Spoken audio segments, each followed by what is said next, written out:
মূল্যবৃদ্ধি হ্ৰাস কৰিব লাগিবই ইনকলাব জিন্দাবাদ ইনকলাব জিন্দাবাদ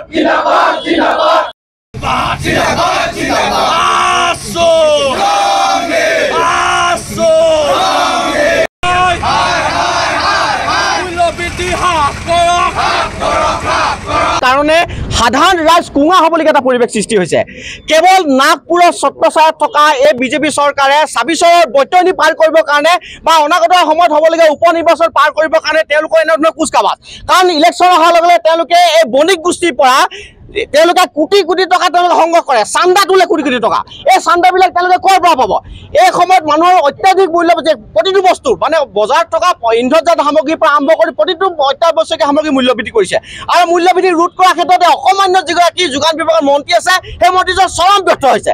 গতিকে অতি শীঘ্ৰে এই চৰকাৰখনে মূল্য বৃদ্ধি হ্ৰাস কৰিব লাগে।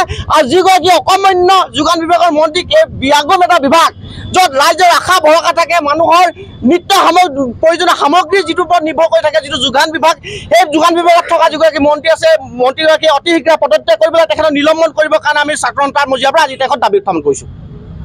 হয়, আমাৰ এইটো প্ৰতিবাদৰ ওপৰত প্ৰতিবাদ আমি কৰি আছোঁ। ছাত্ৰ সন্থাই কেইবাটাও প্ৰতিবাদ কৰিলোঁ, কিন্তু চৰকাৰে এতিয়ালৈকে হাৰ পোৱা নাই। নিৰ্লজ্জতা আৰু তেওঁলোকৰ কিমানলৈকে উদং খাব আমি ক'ব পৰা নাই।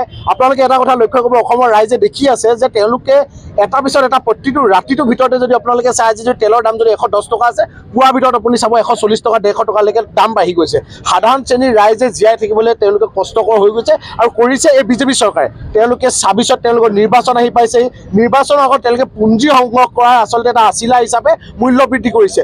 ধাম ধুমকৈ তেওঁলোকে প্ৰতিটো সামগ্ৰীত আপোনালোকে চিন্তা কৰিব পাৰে, দৰৱত যিখিনি দৰৱ আছে, দৰৱৰ সাধাৰণ যিকেইটা দৰৱ লাগে নিত্য নিমিত্ত সাধাৰণ প্ৰেছাৰৰ ঔষধেই হওক বা আমাৰ যদি চুগাৰৰ ঔষধ হওক, এই মানুহবিলাকৰ যদি ঔষধবিলাকৰ হওক, এই ঔষধৰ দাম তেওঁলোকে বৃদ্ধি কৰিছে। তাৰ লগে লগে ইন্ধনজাত সামগ্ৰী আপোনালোকে জুই লগাই তেওঁলোকে দাম বঢ়াই দিছে। ৰাতিটোৰ ভিতৰত তেওঁলোকে দাম বঢ়াই দিয়ে। এনে এটা অৱস্থা কৰিছে সাধাৰণ শ্ৰেণীৰ লোকে যোনে দিন হাজিৰা কৰি আছে তেওঁলোকৰ কথা তেওঁলোকে চৰকাৰে একেবাৰে চিন্তা কৰা নাই। বৰ্তমান তেওঁলোকে আচলতে বণিক গোষ্ঠীক অকল তেওঁলোকৰ ছত্ৰছায়াত জীয়াই ৰাখাইছে আৰু তেওঁলোকৰ পৰা মুনাফা আদায় কৰিছে আৰু নিৰ্বাচনৰ পুঞ্জি সংগ্ৰহৰ এটা আছিলা ৰূপে তেওঁলোকে লৈছে। আৰু আমি এই কথাটো অতিকৈ নিন্দনীয় বুলি কৈছোঁ। আৰু আমি তেওঁলোকক অতি সোনকালে অসম চৰকাৰৰ সন্মানীয় মুখ্যমন্ত্ৰীগৰাকীক ইয়াৰ ওপৰত বক্তব্য দাঙি ধৰিবলৈ আমি অনুৰোধ জনাইছোঁ। ৰাইজে তেওঁলোকৰ মুখলৈ চাই আছে, ইমানকৈ তেওঁলোকে মূল্য বৃদ্ধি কৰি কুঙা কৰি দিয়া ৰাইজক, কিন্তু তেওঁলোকে কিন্তু ২৬ত কিন্তু ৰাইজে কিন্তু তেওঁলোকক উত্তৰ দিবলৈ সাজু হৈ আছে।